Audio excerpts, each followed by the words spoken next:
ယနေ့ခေတ်ဟာ digital IT ခေတ်ကိုရောက်လာတဲ့အညီနည်းပညာတွေဟာလည်းတဟုန်ထိုးတိုးတက်ပြောင်းလဲလာခဲ့ပါတယ်ကျွန်တော်တို့အရင်တော့ဆိုရင်ခဲတံပေတံလေးတွေကိုသုံးပြပြီးတော့စာရွက်လေးပေါ်မှာဟိုချစ်ဒီချစ်ပုံလေးတွေရှောက်ချိခဲ့တဲ့အချိန်လေးကနေစပြီးတော့ယနေ့ခေတ်မှာဆိုရင်ကွန်ပျူတာ software တွေကိုသုံးပြပြီးတော့ကျွန်တော်တို့ဟာကိုယ်ဆွဲချင်တဲ့ပုံလေးတွေကိုကွန်ပျူတာဖန်သားပြင်တွေပေါ်မှာဖန်တီးနိုင်နေပြီဖြစ်ပါတယ်ပြီးတော့ယနေ့ခေတ်ဟာ digital ခေတ်ကိုရောက်လာတာဖြစ်လို့ပုံမှန်သမယိုးကြ business တွေဟာ digital business တွေဖြစ်တဲ့ digital marketing တွေ e-commerce တွေဘက်ကိုလှည့်လည်မြန်မြန်ကူးပြောင်းလာကြတာတွေ့ရပါတယ်အဲ့လို digital marketing တွေ e-commerce တွေတိုးတက်လာခဲ့ရင်ဘာတွေဖြစ်လာမလဲဘယ်လိုလုပ်ငန်းခွင့်လန်းတွေပို့ပြီးခေတ်စားလာနိုင်သလဲနောက်ဖြစ်လာမယ့်အနာဂတ်တွေတဲ့ဘာတွေကိုပြင်ဆင်ထားသင့်သလဲယနေ့ခေတ်မှာဆိုရင် digital marketing ရဲ့အစိပ်ပိုင်းတစ်ခုဖြစ်တဲ့ Facebook marketing တွေ online shopping တွေဟာလင်းလင်းမြန်မြန်နဲ့ခေတ်စားလာခဲ့ပါတယ်လုပ်ငန်းရှင်တွေကလည်းသူတို့ထုတ်လုပ်တဲ့ product တွေကုန်ပစ္စည်းတွေအတွက်လူစီများအောင်လို့အရင်ကလို့လူကိုယ်တိုင် customer နဲ့ဓာတ်ရိုက်မိတ်ဆက်တဲ့နီးလန်းတွေကနေပြီးတော့အခုဆိုရင် Facebook တွေပေါ်မှာ animation short video လေးတွေ graphic design လေးတွေနဲ့ဖန်တီးထားတဲ့ logo လှလှလေးတွေနဲ့ကြီးညာလာကြတာကိုတော်တော်များများတွေ့ရပါတယ်အဲ့လိုကြီးညာဈေးကွက်တွေအသုံးပြုလာတာတွေတွင်ကျလာတာနဲ့အတူအရင်တော့ကမရှိသလောက်ရှားတဲ့ graphic design job တွေဟာယနေ့ချိန်မှာတော့လုပ်ငန်းလိုအပ်ချက်တွေရတော်တော်လေးတွင်ကျလာခဲ့ပါတယ်ဟုတ်ကဲ့အဲ့လိုဆိုကျွန်တော်တို့နောက်ပိုင်းအတွက်ဘာတွေပြင်ဆင်ထားရမလဲဟုတ်ကဲ့ကျွန်တော်ဒီနေရာလေးမှာပြောချင်တာကတော့ကျွန်တော်တို့ညီကိုမောင်နှမတွေထက်မှာ graphic design ကိုစိတ်ဝင်စားတဲ့သူတွေ graphic designer အဖြစ်ရှောက်လန်းချင်တဲ့သူတွေဓာတ်ပုံ video editing တွေကိုစိတ်ဝင်စားပြီး photographer အဖြစ်ရိုက်တည်ချင်တဲ့သူတွေအတွက် graphic design software တွေကိုအခြေခံကနေစပြီးတော့လေ့လာထားစေပါတယ်ကျွန်တော်ပထမဆုံး Photoshop 2020ကိုစပြီး run လိုက်ပါမယ်ကျွန်တော်ကတော့အခုလက်ရှိ Photoshop 2020ကိုသုံးနေတာပေါ့နော်သူကနောက်ဆုံး version လည်းဖြစ်တယ်ပြီးတော့ကြည့်ရတာလည်းအမြင်ရတော့ရှင်းရှင်းလင်းလင်းရှိသလိုခံစားရတာပေါ့နော်ဒါပေမဲ့ Photoshop version ကဘယ်လိုပဲပြောင်းလဲသွားပါစေသူရဲ့အခြေခံသဘောတရားအရာအလုပ်လုပ်ပုံကတော့အကုန်လုံးတူတူပဲဖြစ်ပါတယ် Photoshop version အဟောင်းကိုလေ့ကျင့်ထားလို့ version အသစ်ကိုမရတော့ဘူးဆိုတာမရှိပါဘူးအမြင်ရတာပြောင်းလဲသွားပေမဲ့သူရဲ့ tool တွေအလုပ်လုပ်ပုံတွေကတူတူပဲဖြစ်ပါတယ်ခင်ဗျာဟုတ်ကဲ့ကျွန်တော်ရပြီဆိုရင်ဥပမာပြဖို့အတွက် file open ထဲကိုဝင်ပြီးပုံလေးတစ်ပုံကိုယူလိုက်ပါမယ်တော်ရင် jelly ပုံလေးပေါ့နော်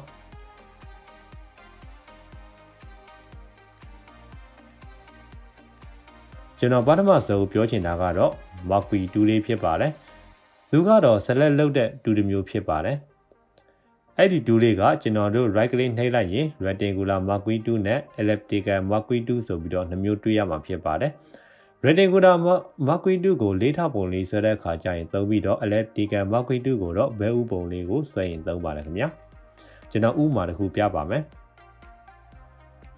ပထမဆုံးကျွန်တော် rectangular Marquee 2လေးကိုအရင်ယူလိုက်ပါမယ်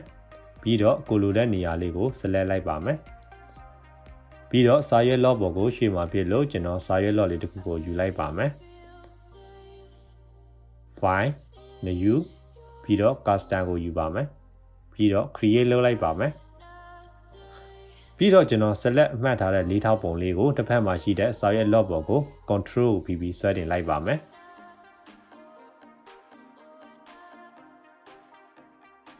အခုဆိုရင်ကျွန်တော် select အမှတ်ထားတဲ့ object လေးဟာတစ်ဖက်မှာရှိတဲ့စာရွက် log ပေါ်ကိုရောက်သွားပြီဖြစ်ပါတယ် select ထားတာကို right click နှိပ်ပြီးတော့ deselect လုပ်လိုက်ပါမယ်နောက်ထပ် elliptical Marquee 2လေးနဲ့ထပ်ပြီးလုပ်ပြပါဦးမယ်ပထမဆုံး elliptical Marquee 2လေးကိုယူလိုက်ပါမယ်ပြီးတော့ကိုလိုတဲ့နေရာလေးကို select လိုက်ပါမယ် select မှတ်ပြီးရင်အရင်ကအတိုင်းပါပဲကိုလိုတဲ့နေရာကို control ပြီးဆွဲတင်လိုက်ပါမယ်ဟုတ်ကဲ့အခုဆိုရင်ကျွန်တော်တို့လိုချင်တဲ့ပုံလေးတွေဟာတစ်ဖက်မှာရှိတဲ့စာရွက် log ပေါ်ကိုရွှေ့ပြီးဖြစ်ပါတယ်အခုဆိုရင် Marquee 2ရဲ့အခြေခံအလုပ်လုပ်ပုံကိုသိပြီးပြီပေါ့နော်သူရဲ့အလုပ်လုပ်ပုံကတော့အမြင်တဲ့အတိုင်းပါပဲကိုလိုတဲ့နေရာကို select ပြီးတော့တစ်ဖက်မှာရှိတဲ့ကိုလိုချင်တဲ့နေရာကို control ဖိပြီးတော့အလွယ်တကူရွှေ့ပြောင်းနိုင်ပါတယ်ခင်ဗျာနောက်တစ်ခုပြောချင်တာကတော့မူတူပဲဖြစ်ပါတယ်သူကတော့ရိုးရိုးရှင်းရှင်းလေးပါပဲကျွန်တော်တို့ကသူ့ကိုယူပြီးတော့ရွှေ့ချင်တဲ့ object ကိုဖိပြီးအဆင်ပြေတဲ့နေရာမှာထားဖို့အတွက်အသုံးပြုပါတယ်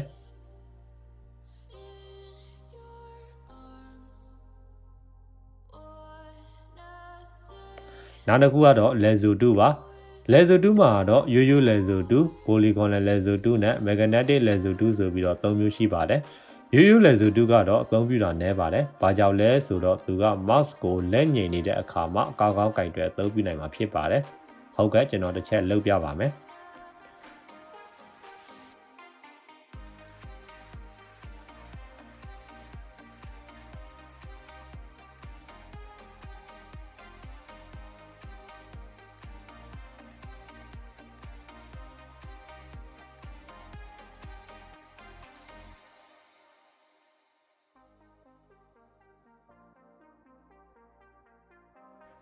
မိတ်ဆွေတို့တွေးတဲ့အတိုင်းပါပဲသူကကိုလိုချင်တဲ့ပုံကိုဆက်လက်မှတ်တဲ့အခါ mouse ကိုဖိထားပြီးတော့ Z တိုက်ဆွဲပြီးအသုံးပြုရပါတယ်တကယ်လို့ကျွန်တော်တို့က Z တိုက်မဖိပဲလှော်လိုက်တဲ့အခါကျရင်သူကမှတ်ထားသလောက်ကိုပဲဖြတ်ပြီးတော့မှတ်လိုက်ပါတယ်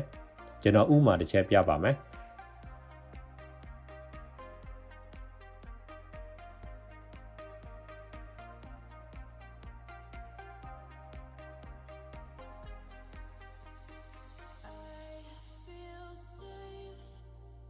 ဟုတ်ကဲ့မိတ်ဆွေတို့တွေးတဲ့အတိုင်းပါပဲသူကမောက်ကိုလှော့လိုက်ရင်ကိုစလက်ထားတာကနေဖြတ်ပြီးတော့မှတ်လိုက်ပါတယ်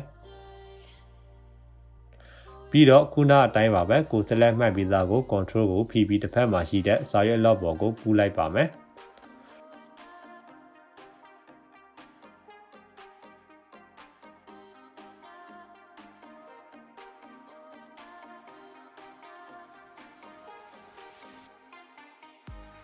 နောက်တစ်ခုကတော့ polygonal lasso tool ပါ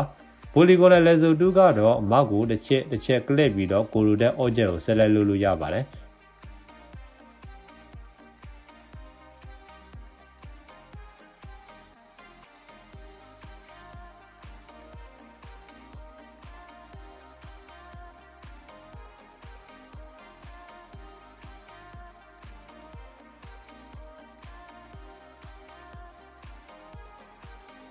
ကျွန်တော်လည်းအများအားဖြင့်ဆိုရင် polygonal lasso tool ကိုပို့ပြီးတော့အသုံးများပါတယ်မိတ်ဆွေတို့တွေးတဲ့အတိုင်းပါပဲသူကဆက်လက်လုပ်ရတာပို့ပြီးတွေ့ကူပါတယ်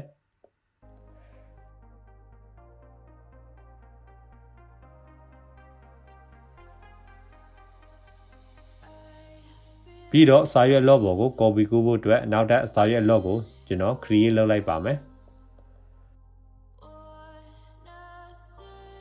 ပြီးတော့ control ကိုဖိပြီးတော့တစ်ဖက်မှာရှိတဲ့စာရွက် log ပေါ်ကိုဆွဲတင်လိုက်ပါမယ်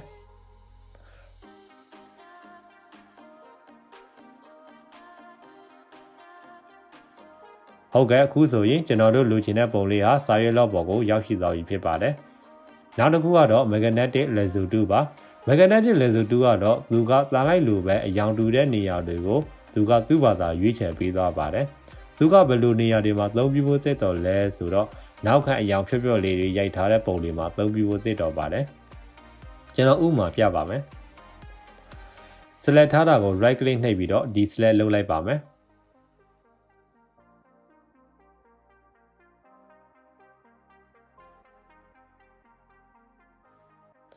သူကမိတ်ဆွေတို့တွေးတဲ့အတိုင်းပါပဲကျွန်တော်တို့ select လုပ်တဲ့နေရာမှာတန်လိုက်လေးလို့ like ကနေနေတာတွေ့ရပါတယ်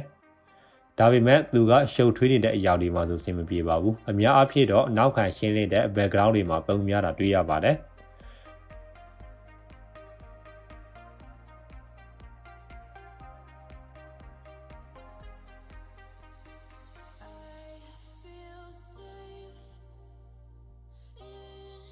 ပြီးတော့စာရွက် log ပေါ်ကိုဆွဲတင်လိုက်ပါမယ်